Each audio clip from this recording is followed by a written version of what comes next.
Isso que eu ia falar de seu. Você estava falando bastante. Pode terminar. Você estava falando bastante do Getúlio, da criação dos órgãos estatais. Os governos petistas, eles não avançaram na consolidação desse Estado. E eu quero aproveitar já o gancho, já que eu interrompi mesmo. Léo Grandini, você não quer fazer pergunta para o Zé? Fala lá, meu querido. Ô, Pedro, querido, obrigado aí pelo espaço, até porque eu peço mil perdões, Eu estava aqui no trânsito e descarregou o meu celular. Aí eu parei aqui numa padaria, por isso que está um barulho atrás. Parou no melhor lugar que existe em São Paulo, padaria. Sim. Não, eu sou apaixonado.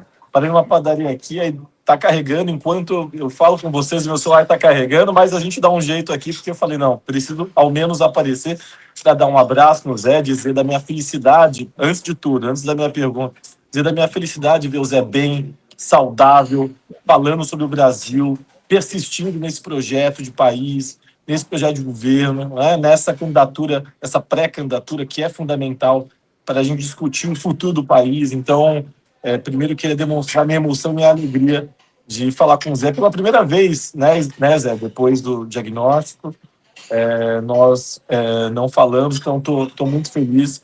Obrigado ao Pedro, obrigado ao professor aí pela oportunidade, pelo convite, apesar aqui das circunstâncias, correria de pré-agenda, né? 1 mês e 9 dias para o início da campanha eleitoral efetivamente, então estamos aqui dialogando com a juventude. Hoje já estive na universidade, estou aqui em São Paulo, estou correndo, produzindo conteúdo, né, mostrando o que de fato a extrema-direita vem fazendo aqui com o nosso Estado, com a juventude, com a classe trabalhadora, enfim. Então, vamos lá, Zé. Eu quero fazer uma pergunta, que eu sei que é uma pergunta aqui para o nosso campo, um pouco complexa, mas é importante a gente debater. Nos últimos meses, nós vimos estourar o escândalo do Banco Master, do Bolso Master, o áudio dos 134 milhões de reais, que evidentemente são para lavar dinheiro. Sabemos que ao menos 6 milhões de reais foram para o Instituto Heaven Gate, do advogado do Eduardo Bolsonaro, sediado no Texas. Descobrimos uma série de participações aí de figuras ligadas ao PP, ao PL, ao União Brasil, a partidos da direita, em escândalos de corrupção. E mesmo assim eles querem colocar pecha na esquerda de corrupção, de que nós é quem defendemos bandido, aquela coisa toda, né? E Sérgio Moro, que na minha avaliação é o maior bandido da história desse país, que deveria estar preso, hoje é candidato ao governador do Paraná, sendo que lá atrás saiu do governo Bolsonaro denunciando interferências da Polícia Federal e alegando que houve mudança no diretor para proteger o Flávio Bolsonaro. Eu quero saber, Zé, qual que é a tua avaliação de como que a gente mostra para a população, dá uma resposta para a população de que o campo da extrema-direita e da direita no Brasil é aliado à grande corrupção, e como que a gente consegue tratar dessa temática, corrupção, segurança pública também, mas de maneira que o nosso povo nos ouça. Para mim é uma grande questão, isso ainda. Ô, Léo, muito boa a questão colocada por você, e fico feliz de saber que você está... Eu não posso, né? Porque eu tô... Inclusive, toda melhora para ti, viu, Zé? Obrigado. Vamos cuidar. Desde 10 de maio que eu não posso, estou em casa, o que eu faço é aqui para... Felizmente nós temos redes, temos a internet, que eu vou fazer por aqui. Mas fico muito feliz de saber que você está aí na universidade, está nas ruas, está com a juventude, está aí nos bairros de São Paulo.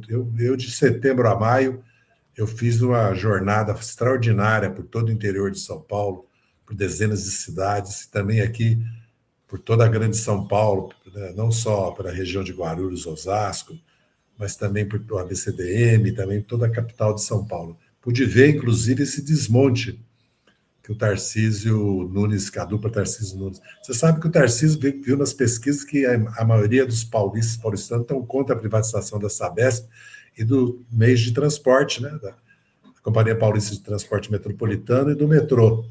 Então, ele agora começou um marketing que não vai mais privatizar. Na verdade, essa é uma das grandes diferenças entre nós e eles, né?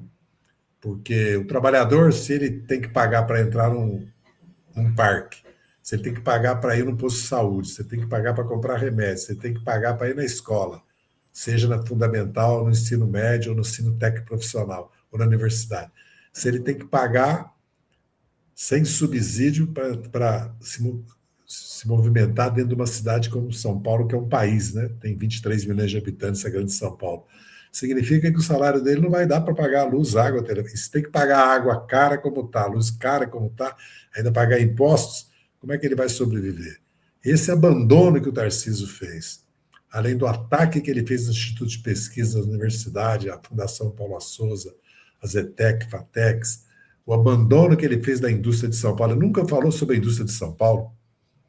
São Paulo tem uma base industrial moderna já, da robótica, já da inteligência artificial, uma estrutura de logística, tem uma estrutura de institutos de pesquisa, de institutos técnicos federais, de startups, e tem uma força sindical de trabalhadores na indústria de São José dos Campos, de Sorocaba, de Campinas, de Araraquara, de Botucatu, certo? Que é Ribeirão Preto, que é uma coisa fantástica. E nem a agricultura de São Paulo. Nós estamos enfrentando uma crise que vocês estão vendo, até por causa do risco de quebrar a Raizen, do Grupo Ometo, do avanço do etanol de milho sobre o mercado paulista, que é o mercado de etanol de cana. Que ele é como se disse, ele passou o ano passado inteirinho cuidando da candidatura à presidência da República dele, depois a família Bolsonaro vetou o nome dele. Está dando essa crise, inclusive, agora, com a primeira-dama, ex-primeira-dama, esposa do Jair Bolsonaro, Michele Bolsonaro e os filhos dele.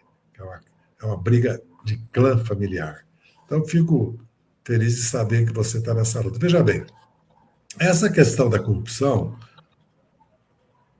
nós temos a cena do Jair Bolsonaro falando que demite o delegado, demite o diretor da Polícia Federal, demite o ministro da Justiça para proteger o filho dele, que, aliás, era o Flávio Bolsonaro, por causa das rachadinhas.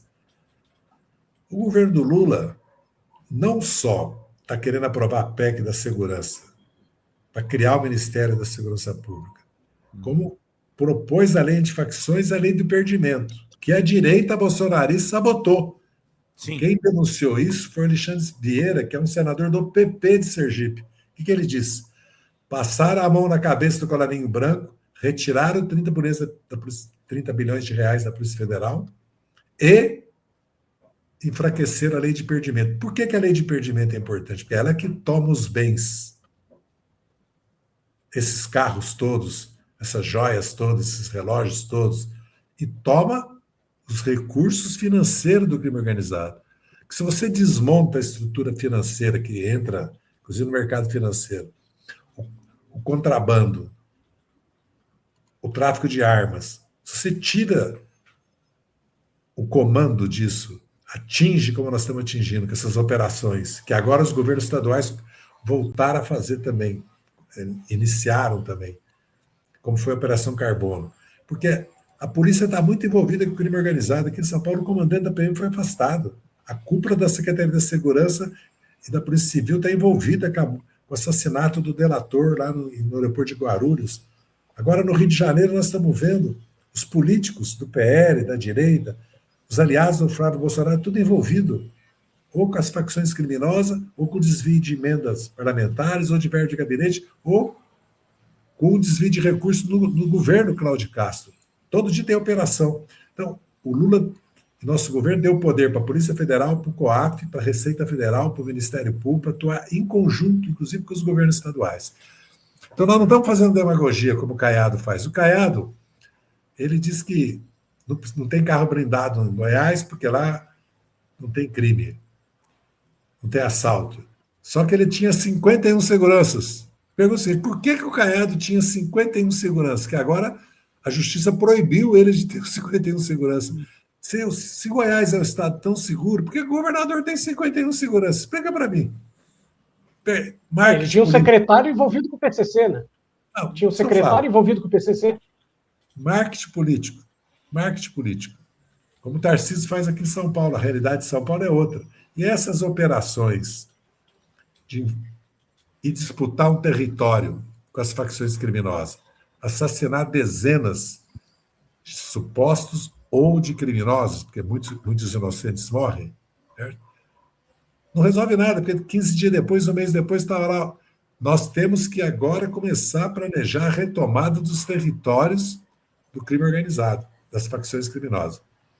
Aí você precisa ter um favela bairro do passado, ou Pronas, ou a experiência de Medellín. Você não pode simplesmente fazer o que o Israel fez em Gaza, destruir uma cidade de 2.300.000 habitantes, certo? Expulsar a população para outros países ou deixar a população lá morrendo de fome.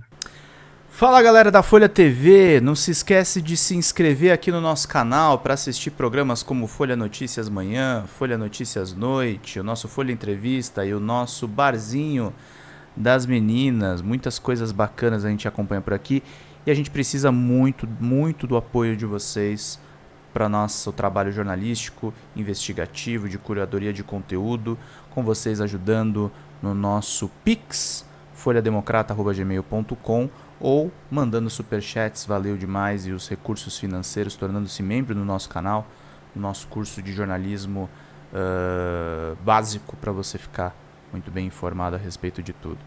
Queridos e queridas, muito obrigado pela presença de todos vocês, vida longa e próspera. Cuidem-se, cuidem dos seus, e não esquece de se inscrever aqui na Folha TV. Até mais!